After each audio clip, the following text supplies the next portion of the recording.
বালেগ হবে, ওই সন্তান যখন 15 বছর 16 বছর এরকম বয়সে পৌঁছে যাবে, তাহলে তোমরা তাকে বিবাহ সম্পাদন করে দাও। তারপর তিনি বলেছেন 9 এর মেয়েটা, ক্লাস 8 9 এর মেয়েটা 3টা থেকে 4টা রিলেশনশিপে জড়িত।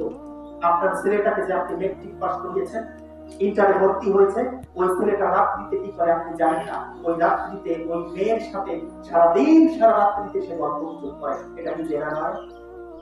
তাহলে এই জেনার কারণ হয়ে যাবে পিতা মাতা যদি সঠিক সময় বুঝতে পারেন, পরও আপনি বিয়ে শাদী না দেন। দেখেন একজন বিয়েতে পিতা মাতার দায়িত্ব কি রকম।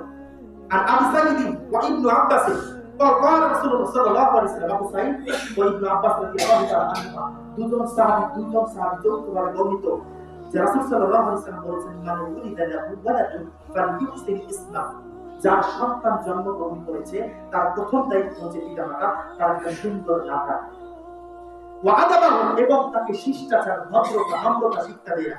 ফাইজা বালাগা ফালিউযাওবিজুহু, যখন ওই সন্তান বালেগ হবে, ওই সন্তান যখন 15 বছর 16 বছর এরকম বয়সে পৌঁছে যাবে, ফালিউযাওবিজুহু, তাহলে তোমরা তাকে বিবাহ সম্পাদন করে দাও।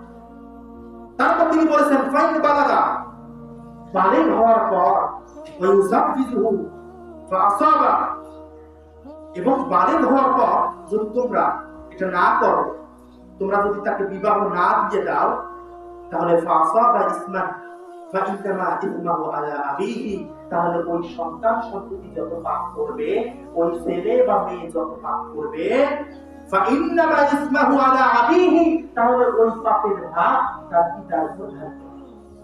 নাউযুবিল্লাহ বলবেন না? তাহলে অবশ্যই আপনার সন্তানকে বিবাহ দেওয়ার দায়িত্ব হচ্ছে আপনার। আরেকটা কথা বলে শেষ করবো, যে সময় শেষের দিকে একদম শেষ হয়ে গেছে, কিন্তু বিষয়টা নিয়ে এটাই শেষ। আরেকটা বিষয় হচ্ছে ছেলে মেয়েকে বিবাহের ক্ষেত্রে প্রথম যেটা বুঝি সেটা হচ্ছে রিজিক, কি করে খাওয়াবে। ঠিক আছে, এটা কথা, একটা কর্মের ব্যবস্থা করতে হবে, কিন্তু ওই কর্মের ব্যবস্থা করতে করতে তো চলে যায়।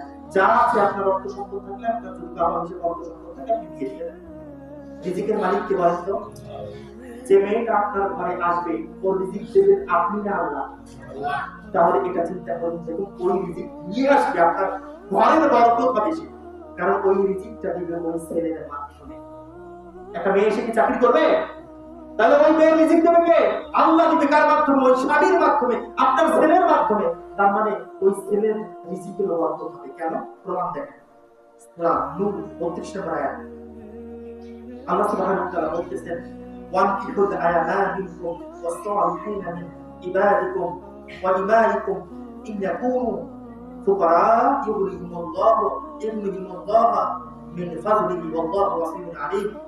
وَانكِحُوا الْأَيَامَىٰ مِنكُمْ وَالصَّالِحِينَ مِنْ عِبَادِكُمْ, তোমাদের মধ্য থেকে যারা অবিবাহিত তোমরা তাদেরকে বিবাহ দিয়ে দাও, এবং তোমাদের মধ্যে যারা সৎকর্মপরায়ণ দাস দাসী রয়েছে তাদেরও বিবাহ দিয়ে দাও। ইন ইয়াকুনু ফুকারা, এই যাদেরকে বিবাহ দিয়ে দিবে তারা যদি ফকির হয়, গরিব হয়, নিঃস্ব হয়, দরিদ্র হয়, আল্লাহ সুবহানাহু ওয়া তাআলা বলতেছেন যে ইউগনিহিমুল্লাহু মিন ফাদলিহি, আল্লাহ সুবহানাহু ওয়া তাআলা তাকে নিজ অনুগ্রহে তাকে বরকত দান করবেন।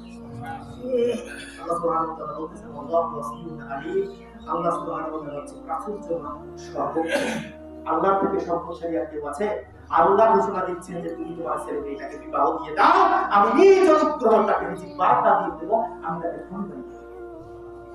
তাহলে অবশ্যই রিজিকের চিন্তা করা যাবে না, আল্লাহ রিজিকের ব্যবস্থা করে দিবেন। বয়স হয়েছে, ছেলেকে বিয়ে দিয়ে দিন।